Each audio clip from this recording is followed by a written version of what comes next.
앞서서 기적은 하나님의 힘에 초점을 둔 말이고 표적은 그런 현상을 통해 더 중요한 다른 무언가를 가리키고자 합니다. 구분하고 있는데 제가 생각하는 이적과 기적이 거꾸로 됐어요. 저는 기적이 놀라운 현상을 묘사하고 이적이 하나님의 힘에 초점을 둔 것이라고 여겨지는데 제가 맞는지 한림성서연구소가 맞는지는 모르겠습니다. 그리고 말씀 보존학회에서는 다음과 같이 설명합니다. 표적이나 이적 또는 기적은 주로 같은 상황에서 등장하고 있으며 이적이나 기적은 놀라운 일, 보통 인간이 할 수 없는 일 또는 자연 법칙을 넘어서는 초자연적인 일을 가리키는 말입니다. 하나님께서 이집트에서 10가지 재앙을 내리신 일이나 여호수아가 전쟁 때 태양을 멈추게 한 일 또는 예수님께서 소경의 눈을 뜨게 하고 오병이어로 5,000명을 먹이신 일과 같은 일들은 모두 기적 또는 이적이라고 부르고 있습니다. 이런 이적이나 기적을 행하는 것은 하나님의 위대하심과 신성, 놀라우신 위엄 등을 나타내기 위한 것입니다. 그러나 표적은 좀 다릅니다. 표적은 그것을 행하는 사람이 말하려는 것을 증명하는 도구입니다. 표적은 헬라어로 세메이온, 영어로 사인이라고 하는데 이는 표시 또는 징조로 이해할 수 있는 말입니다. 쉽게 말해서 하나님께서 어떤 일을 말씀하시거나 주장하실 때 표적을 통해서 그 말씀이 하나님으로부터 온 것임을 증거해 주십니다. 설명은 참 잘했어요. 근데 문제는 뭐냐? 오늘 우리가 갖고 있는 개역개정이나 개역한글에 오늘의 이 오병이어의 역사를 2절과 14절에 표적이라고 적혀있고 원어도 세메이온이라고 있는데 이 사람은 이 오병이어를 이적의 한 예로, 이 사람이 아니라 말씀보존 학회에서는 이적과 기적의 한 예로 집어넣어버렸다는 것이 앞뒤가 안 맞죠. 이 말씀보존 학회는 장로교 분들이 아니고 침례교 분들인가 다른 표준 세번역을 보셔서 그런가 뭐 이런 생각도 드는데 이 설명은 맞습니다. 바로 이 표적이라는 것은 예수님께서 행하시는 모든 이적과 기사가 표적이에요. 또 앞에서 예를 든 것 중에서 오병이뿐만 아니라 소경의 눈을 뜨게 한 것도 이적이라고 했는데 저는 그렇게 생각하지 않습니다. 주님께서 행하신 모든 것은 모든 기적, 이적은 다 표적이라는 거죠. 세메이온, 그분이 메시아이심을 보여주는 그런 역사라는 겁니다. 그래서 14절에서 이 표적을 보고 말하되 이는 참으로 세상에 오실 그 선지자이심을 보여주고자 하며 맞습니다. 그분이 메시아임을 보여주는 것이고 또 하나님의 아들이신 예수님이 이 땅에 오셔서 죄인들 하나님께로 돌아갈 수 있도록 인도하시고자 천국 복음을 전하기 위한 방편으로 이런 놀라운 이적과 기적을 행하셨는데 그 모든 것이 다 표적이라는 거예요. 예수님이 메시아이시다. 예수님은 바로 하나님의 아들이시다. 바로 그분을 통해서 천국에 갈 수 있다라는 것을 보여주기 위한 사인이라는 것이죠. 그래서 오늘 본문을 통해서 이 오병이어의 표적, 또 두 번째 표적의 의미, 세 번째 표적의 목적에 관해서 잠시 생각하고자 합니다. 첫 번째 오병이어에 관해서 생각하기를 원합니다. 사복음서에는 많은 이적과 기사와 표적이 기록되어 있는데요. 이 오병이어의 역사만이 사복음서에 다 기록되어 있어요. 이거 한 가지뿐이에요. 그만큼 중요하다는 겁니다.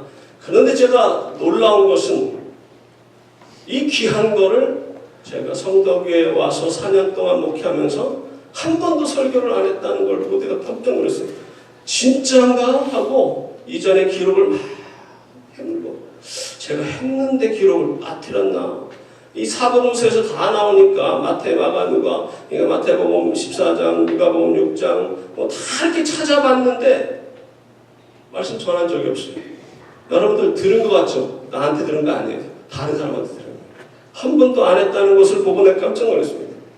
마태복음과 누가복음 표적 자체에 관심을 두고 있으며 마가복음은 예수님의 사랑 어린 긍휼을 강조하고 요한복음은 역사적 의미를 주고 관심 있게 다루고 있다는 차이지만은 다 기록하고 있습니다. 구약에서도 이런 유사한 이적이 기록되어 있는데요. 바로 엘리사가 행한 겁니다.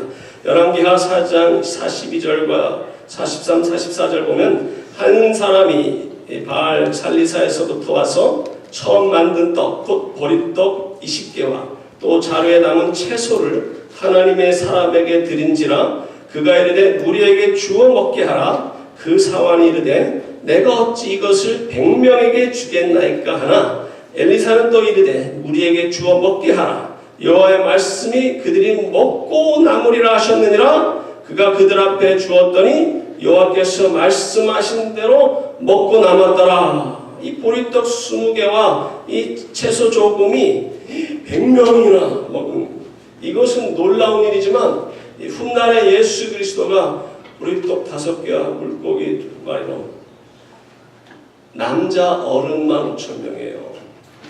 전체 15,000 혹은 2만 명이나 되는 많은 사람을 먹인 이 놀라운 사건은 어린 아이의 헌신에서 비롯된 겁니다. 더욱이 보잘것없는 보리떡을 가지고 역사하셨습니다.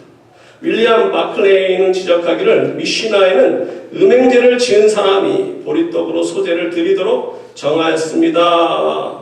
왜냐하면 음행죄는 짐승의 죄요 보리는 짐승의 양식이기 때문입니다 라고 이제 설명하듯이 보잘것없는 떡이에요. 죄를 진 자들만이 드릴 수 있는 소재. 어린아이처럼 나누고자 하는 마음이 참 귀합니다. 안드레가 어린아이의 작은 도시락으로 주님께서 큰 이적을 베푸실 것이라고 믿었는지 믿지 않았는지는 모르겠지만 이 아이의 도시락을 가져옵니다. 근데 9절의 말씀을 보면 그런 믿음이 없었던 것 같아요. 안드레의 마음은 분명하지 않지만 이 어린아이의 마음은 분명합니다. 마가복음 6장 38절에서 주님께서 너희에게 떡 몇 개나 있는지 가서 보라 하신 말씀을 아마도 이 아이가 들었던 것 같아요. 그래서 자원하는 마음으로 그것을 가지고 나온 것이죠. 이 빌립과 어린 소녀는 참 대조적입니다. 주님께서 빌립에게 5절에서 우리가 어디서 떡을 사서 이 사람들을 먹이겠느냐라고 질문하시니 빌립이 무척 계산적인 사람이라 7절에서 대답하기를 각 사람으로 조금씩 받게 할지라도 200데나리온 곧 한 사람이 8개월 동안 노동해서 받는 금액이 있어도 충분한 떡을 살 수 없다고 말하면서 사람들에게 돈을 걷는다는 생각만 하고 있지만 이 아이는 자기 갖고 있는 것을 나누고자 하는 마음이 있었다는 거죠. 믿음이란 세상의 지식이나 경험 그리고 사색 등으로 얻어지는 것이 아닙니다. 지식은 필요한 것입니다만 그것이 믿는 데는 방해가 되는 경우가 많습니다. 그리고 너무 계산적으로 생각하는 사람들은 하나님의 은혜를 받을 수가 없어요. 그리고 하나님의 기적을 경험하기 힘듭니다. 두 번째, 표적의 의미에 관해서 생각하기를 원합니다. 2010년도 1월 29일자 한겨레 신문에서 한승동 선임기자가 기재한 기사 내용을 제가 읽어드리겠습니다. 조금 길지만 아주 웃기는 기사니까 자세히 한번 들어보세요. 1976년부터 예루살렘 히브리 대학에서 성서학과 고대 세모, 이집트학, 아시리아학을 공부하고 스메르어로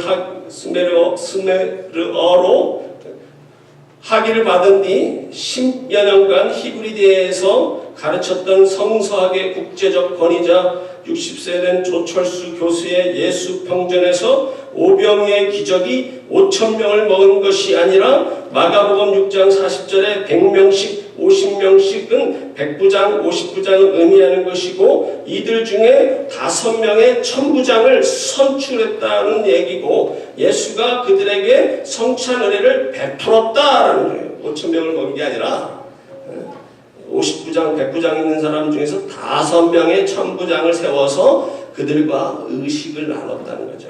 음식을 나누면서 바로 이 5 천부장을 뽑고 그들이 12제자들 모임에 합류한 것이고, 외딴 곳에서 그 많은 군중을 먹이고 남은 빵과 물고기가 12강줄에 가득 찼다는 이야기는 나중에 그럴듯하게 포장하기 위해 후대에 추가된 내용일 가능성이 있다라고 이해하고, 7개의 빵과 2마리 생선으로 4,000명을 먹였다는 얘기도 7명의 원로들 모임에 합세할 4명의 천부장을 선출한 것이다. 더 한심한 것은 더 황당한 주장을 예수님에 관해서 이 조철수라는 인간이 말하는 거 한번 들어보시죠. 예수라는 사람은 진리의 이름으로 불린 사제였는데 이스라엘을 지배할 때 교만해져서 하나님을 떠났으니 재산 때문에 법규들을 배반하고 반동폭력배와 백성들의 재산을 훔쳐간 악한 사제로 로마 법정에 선동 혐의로 넘겨져 사형당한 사람이다. 이런 말도 안 되는 소리를 짓거려대는 이 글을 한겨레 신문에 기재되었다는 것은 전 분노합니다. 여러분들 한겨레 신문 앞으로 읽지 마요. 열받아.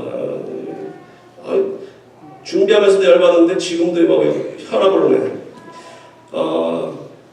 이런 말도 안 되는 기사를 낸 지 1년도 안 돼서 또 이 예수평전이라는 책을 나온 지 1년도 채 안 된 것 같아요.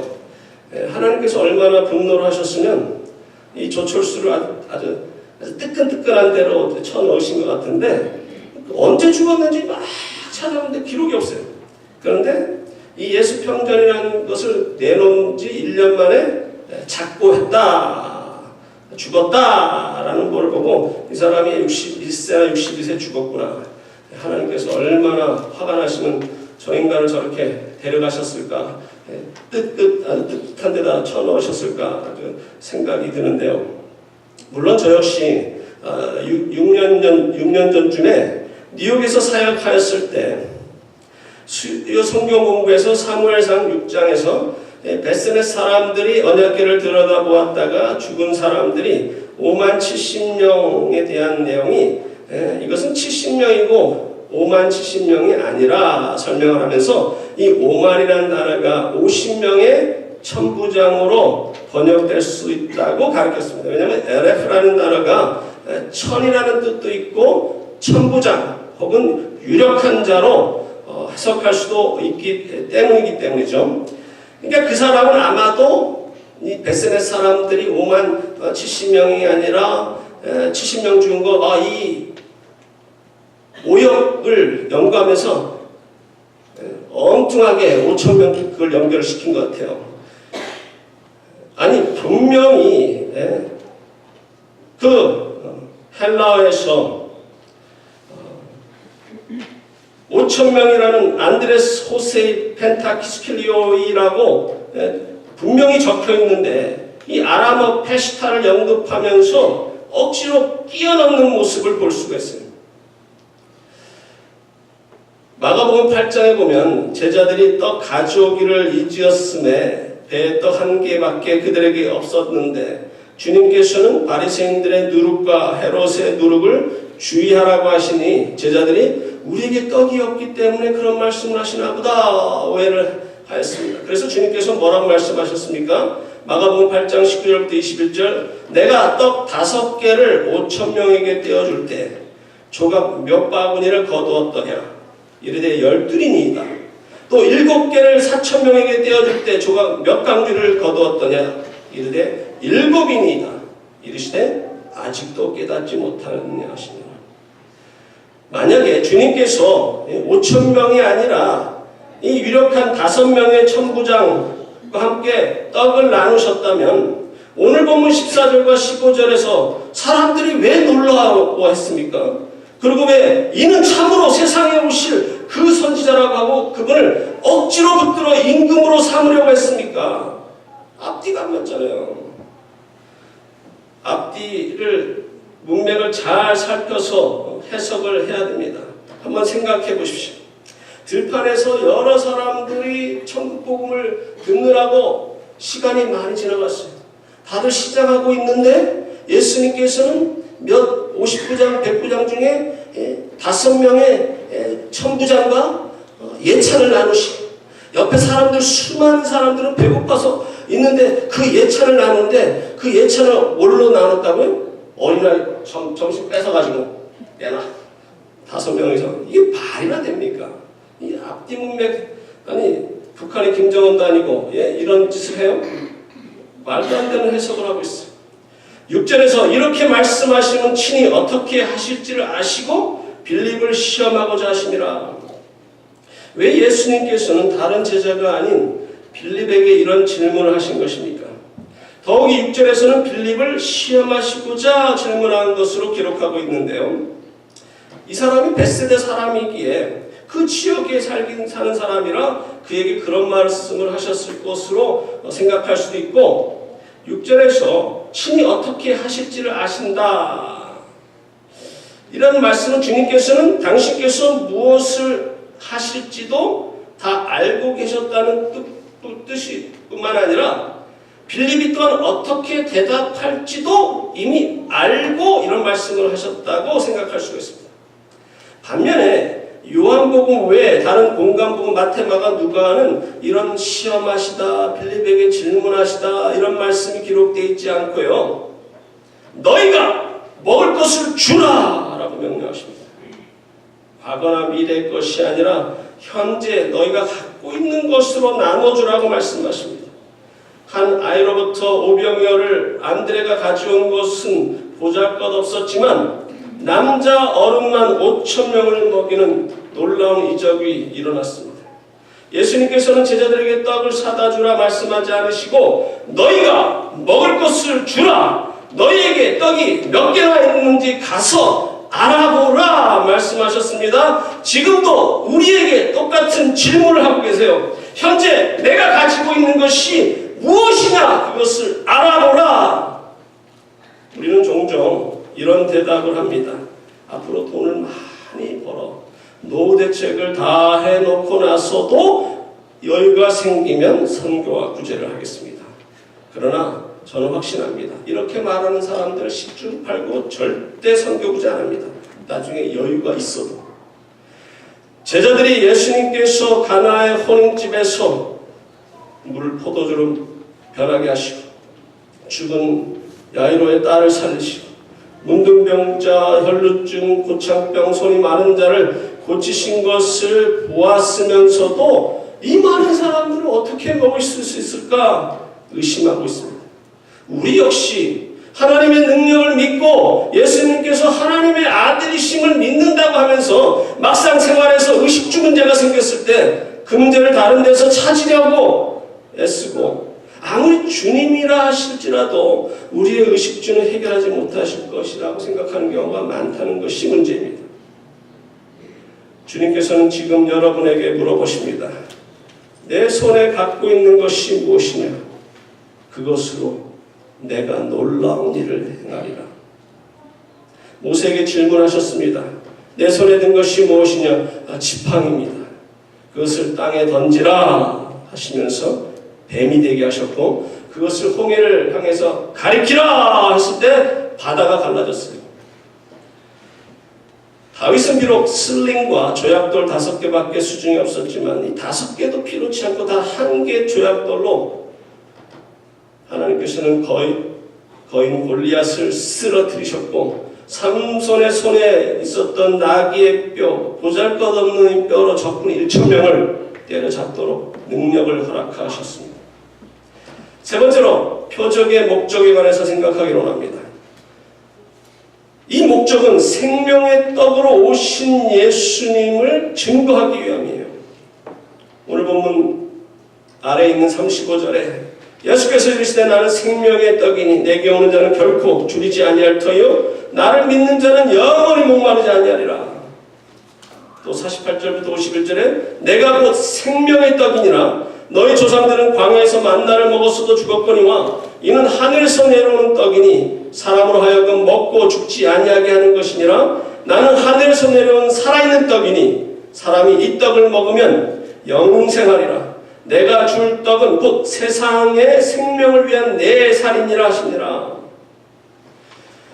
주님께서 이 사람들에게 오병이어로 먹이시는 것은 마치 그 조상들이 광야에서 만나와 메추라기를 먹이신 것을 연상케 해주십니다. 또한 4절에서 마침 유대인의 명절인 유월절이 가까운지라 라고 말씀하시는데요. 이 마침이라는 단어는 예수께서 오병이어의 이적을 베풀어 주셨는데 알고 보니 그때가 마침 유월절 기간이었다는 말씀이 아닙니다. 하나님께서는 우연에는 없습니다. 모든 것이 필연적으로 일어나는 겁니다. 주님께서 유월절이 가까워져 가는 기간에 오병이어의 이 놀라운 표적을 보여주신 목적이 바로 당신께서 유월절에 어린 양으로 오셨다는 것을 보여주기 위함이라는 겁니다. 출애굽기 12장 4절에 그 유월절 양을 나눠 먹을 때 그 어린 양에 대하여 식구가 너무 적으면 그 집의 이웃과 함께 사람 수를 따라서 하나를 잡고 양 한 마리에 15명, 20명이 먹는데 보통 가족들이 5명, 7명이면 다른 가족들과 나눠 먹어라. 이것을 무엇을 말합니까? 어린 양으로 오시는 예수 그리스도의 피공로, 구원의 역사는 모든 지구촌, 모든 인류가 먹기에도 충분한 희생양이시라는 거예요. 12절에 그들이 배부른 후에 예수께서 제자들에게 이르시되 남은 조각을 거두고 버리는 것이 없게 하라. 왜 예수님께서 남은 조각을 버리지 말고 모아서 갖고 있으라고 말씀하셨습니까? 제가 어릴 적에 어머니가 음식을 남기지 말라고 말씀하셨고 음식을 남기면 벌 받는다라는 것이 제 뇌리에 각인되어서 각인되어 있지만 요즘은 참 무리하게 다 먹는 것은 좀 지혜롭지 않은 것이라 좀 남기고 먹어야 된다 라고 이 머리는 알고 있는데 먹다 보면 벌써 다 먹었어요. 깨끗하게 다 먹었어요. 그래서 저는 가능한 한 버페집은 안 가려고 그래요. 컨트롤이 안 돼요. 내가 이 성령의 9가지 열매 중에 그 절제가 잘 안 되나? 왜 이렇게 안 되지? 이 먹는 탐심이라고 그러나 그걸 뭐라고 해요? 뭐예요? 먹는 욕심을 뭐라고 해요? 식탐. 식탐이 있어서 그러나요? 컨트롤이 안 돼요. 그래서 예수님께서도 음식을 남기면 벌 받는다라고 그러셔서 남기지 말라고 하신 것입니까? 아니죠. 바로 그 남은 음식을 가난한 자들에게 주시고자 이런 말씀을 하셨을 거라 생각합니다. 신명기 24장 10절과 21절에 내가 내 감람나무를 떤 후에 그 가지를 다시 살피지 말고 그 남은 것은 객과 고아와 과부를 위하여 남겨두며 내가 내 포도원의 포도를 딴 후에 그 남은 것을 다시 따지 말고 객과 고아와 과부를 위하여 남겨두라. 나눠주라는 겁니다. 남은 것을 나눠주라는 겁니다. 우리는 갖고 있는 것을 나누어야 합니다. 마가복음 6장 34절에 예수께서 나오사 큰 무리를 보시고 그 목자 없는 양 같음으로 인하여 불쌍히 여기사 이에 여러 가지로 가르치시더라. 주님께서 이 놀라운 오병이어의 역사를 행하신 그 동기가 뭡니까? 첫 번째는 당신께서 하나님으로부터 오신 메시아심을 보여주는 표적이고요. 두 번째 동기는 바로 34절에 있는 말씀처럼 측은지심입니다. 바로 목자 없는 양 같은 큰 무리가 온종일 식사도 못하고 말씀을 듣는 모습이 불쌍히 여기셔서 이런 이적을 행하셨고 심지어는 우리를 불쌍히 여기셔서 제 가운데 죽어가는 우리를 불쌍히 여기셔서 십자가에서 당신을 아낌없이 내어주셨습니다. 그러므로 그 놀라운 사랑을 받은 우리들 주님처럼 다른 사람을 위하여 목숨을 바치지는 못할 망정 우리의 가진 것을 우리의 남은 것을 가난한 자들에게 나눠주는 것이 맞다는 겁니다. 11절 말씀을 읽고 결론을 맺고자 합니다. 예수께서 떡을 가져 축사하신 후에 앉아있는 자들에게 나눠주시고 물고기도 그렇게 그들의 원대로 주시니라. 떡을 나눠주시기 전에 축사하신 이유가 뭡니까? 바로 이것은 하나님의 능력으로 하신 것임을 보여주기 위함이십니다. 예수님은 하나님으로서 당신이 친히 이런 놀라운 이적을 할 수 있는 능력이 있으신 분이시지만 아버지 하나님께 의탁하신 것입니다. 오늘 본문 아래 38절에 내가 하늘에서 내려온 것은 내 뜻을 행하려 함이 아니요 나를 보내신 이의 뜻을 행하려 함이니라 말씀하신 것처럼 아버지의 뜻을 이루고자 이 땅에 오셨고요. 아버지의 뜻을 이루고자 십자가에서 달리셨고 아버지의 뜻을 이루고자 하나님의 능력을 거기에 있는 자들에게 보여주시고 하나님께 기도하신 것입니다. 나눠줄 때 역사가 일어납니다. 제가 질문 하나를 드리기를 원합니다. 아마 성경 공부에서 이걸 언급한 것 같기도 하고 이 오병이어가 2만 명 가까운 사람들을 먹이실 때 이 빵과 떡이 어떻게 증가했을 것 같아요? 어떤 만화 영화처럼 광주리에 빵이 막 터지고 생선이 막 불어나고 그렇게 증가했을 것 같은데 워낙 사람이 많으니까 2만 명이나 되는 많은 사람이 그렇게 막 많이 가지고 서로 나눠 먹죠. 그렇습니까? 글쎄요. 저는 그 자리에 없어서 정확하게 모르겠지만 제 생각에는 나눌 때 역사가 일어났을 것 같아요. 이만하진 않겠네. 요만하겠네. 보리떡 나눌 때 나눠준 떡도 그 모습, 나눔을 받은 그 떡도 원래의 모습. 나눴는데 또 생겨. 나눴는데 또 생겨. 나눴는데 또 생겨. 무슨 코미디하는 거네. 나눴는데 또 생겨. 나눴는데 또 생겨. 옆에서 계속 딱 나눴는데 또 생겨. 또 생겨. 나눴는데 또 잘라면 또 생겨. 생선도 잘라면 또 요만 좀 하는 거. 생선 요만했겠죠. 별거 아닌 것 같죠? 나눌 때 기하급수적으로 눈에 다 먹죠. 그럼 다 먹고도 나눠. 나눌 때 역사가 있어요. 아무쪼록 생명의 떡으로 오셔서 우리를 위하여 고난당하시고 찢기시고 보혈의 피를 흘려주셨고 누구든지 예수 그리스도를 구세주로 영접하면 이 생명의 떡을 이미 먹고 영생을 누렸고 이제 머지않아 주님 다시 오시는 날 영원한 나라에서 주님과 함께 영생을 누리기 위하여 이 땅에서 우리 주위에 있는 가난한 자들을 불쌍히 여기어 저들에게 우리의 가진 것을 이 어린 아이처럼 나누어줌으로 그 작은 것이 하나님의 능력에 힘입어 큰 역사를 행하신 것처럼 여러분들의 그 작은 거지만 다른 사람들한테 나눌 때 여러분들의 작은 사랑, 여러분들의 작은 물질을 나눠줄 때 큰 역사가 이루어지는 것을 체험하시는 여러분과 제가 되기를 소망합니다.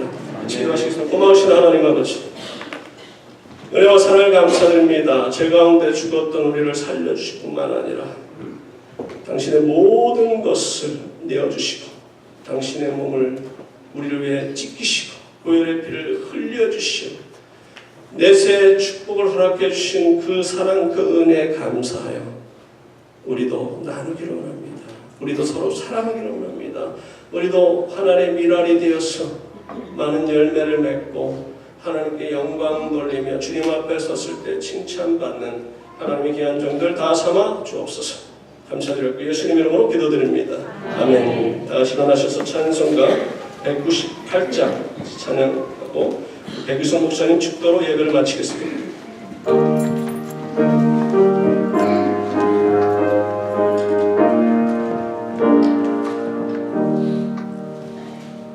주 예수 해변서 떡을 떼사 우리를 먹이어 주심같이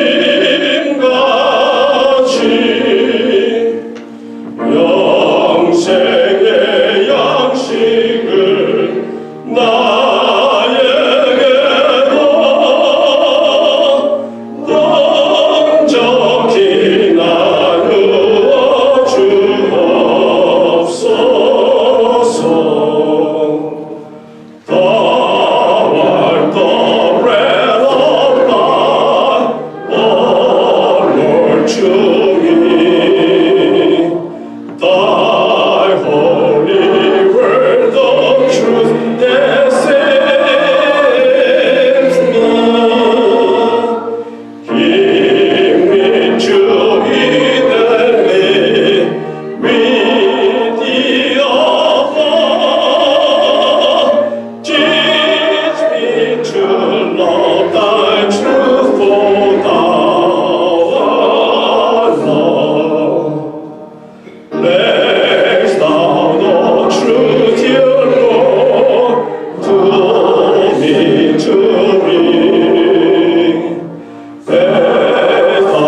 지키시기를 원하며 여호와는 너희를 향하여 얼굴의 빛을 비추사 은혜 베푸시기를 원하며 여호와는 너희를 향하여 얼굴을 드사 평강 주시기를 원하노라. 지금은 성부 성자 성령 삼일체 하나님의 그 크신 은혜와 사랑과 축복과 함께 하시니 이제로부터 영원토록 함께 하실지어다.